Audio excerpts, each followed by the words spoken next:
What is up, gamers and gearheads? Brittality here to bring you Coalition Report episode 124, where I am here to recap the news for the month of June. Yes, I know this video is a couple of weeks late, but instead of inserting this moment with excuses, I am just going to make a fart sound.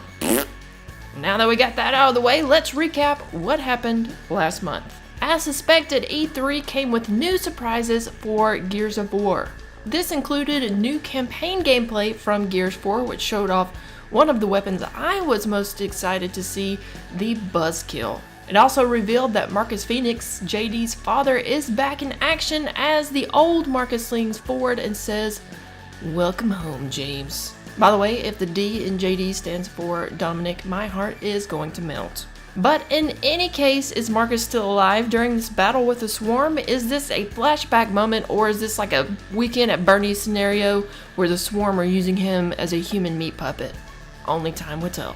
During the briefing, it was also revealed that Horde mode is back in action. Horde 3.0 will introduce classes, which, if you remember, we kind of got in the Gears of War Judgment Overrun mode, which was a lot of fun from my perspective. You will also be able to progress your skill and abilities during the waves of enemies, more to be revealed at a later time. For those that purchase Gears of War 4 digitally, and only digitally, you will be able to take advantage of crossplay. This is where you can play via your Xbox One or Windows 10. Both console and PC players will be able to play together in co-op modes, including Horde and Campaign, but PC players won't be able to play against console players in standard versus multiplayer, thank goodness, because that would be an unfair fight for sure. There will also be HDR support via the new Xbox One S revealed during the E3 demo, and check out this new custom Gears of War 4 Elite controller, baby yeah. It will come with all the normal Elite accessories to customize your experience, along with some cool Gears details thrown in the mix. You can pre-order the controller now through the Microsoft Store, and the release date will be on October 4th. This controller will set you back a cool $200. Yep, $200. You can also pre-order Gears of War 4 right now, and there are some new pre-order bonuses that were just announced this month that will be in the next episode, but the cool thing is that you'll get the entire Gears series, Gears of War 1, 2, 3, and yes, Judgment, digitally for a limited time with purchase of Gears of War 4.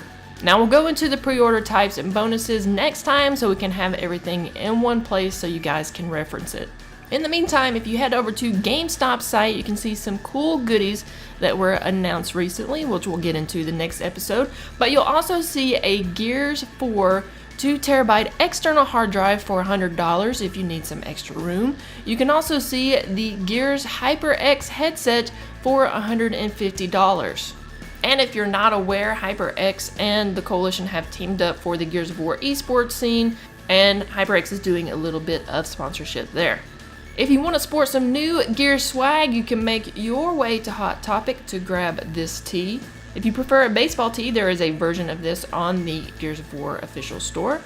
Now, it was also announced that there is a new Gears of War crossover. Last time it was Rocket League on Xbox, and now we are moving on to Killer Instinct. General Rom would be featured as one of the characters we can bring the krill to kill. Funko reveals that exclusive San Diego Comic-Con pops will be available at the show. They will have more information on how to obtain Marcus outside Comic-Con at a later time. Speaking of Comic-Con, Rod Ferguson and the Gears of War crew will have a panel at the event, and they say that they are revealing some new surprises. This will be going down next weekend. I asked Rod if this would be a streamed event, kind of like they did with the Gears of War Ultimate panel last year, but I'm still waiting to hear back. Be sure to check my Twitter and Facebook, and if I hear any information, I'll be sure to pass it on. For those that would like to support Gears of War 4 even more on your Xbox One, gamer pictures for Gears of War 4 are now available on Xbox. You can go to your profile on your console or via Xbox Live and change up your picture. Now let's move on to competitive news. It was revealed by an employee of the Coalition that Gears 4 Competitive will feature teams of 5 instead of 4. For those that may be new to the scene, Gears of War has been a 4v4 competitive experience since the beginning, but I tell you what, I look forward to seeing the competition change up a little. If you ask me, we need to introduce something a little different into the mix as far as competitive goes to make it exciting and fresh, so I look forward to seeing how this turns out. Speaking of competition, you can check out the qualifying teams for the upcoming MLG Columbus event. You'll see Denial sitting pretty in first place with Envious right behind them. Now this was 30 teams that qualified on game battles. 2 other teams qualified for the event in a last chance qualifier, but I unfortunately can't find out who it was. So if anyone has any information, please feel free to leave that in the comments below. MLG Columbus will be happening at the end of this month, July the 30th through the 31st. So be sure to mark your calendars and follow Gears of War on Twitch so you don't miss the action.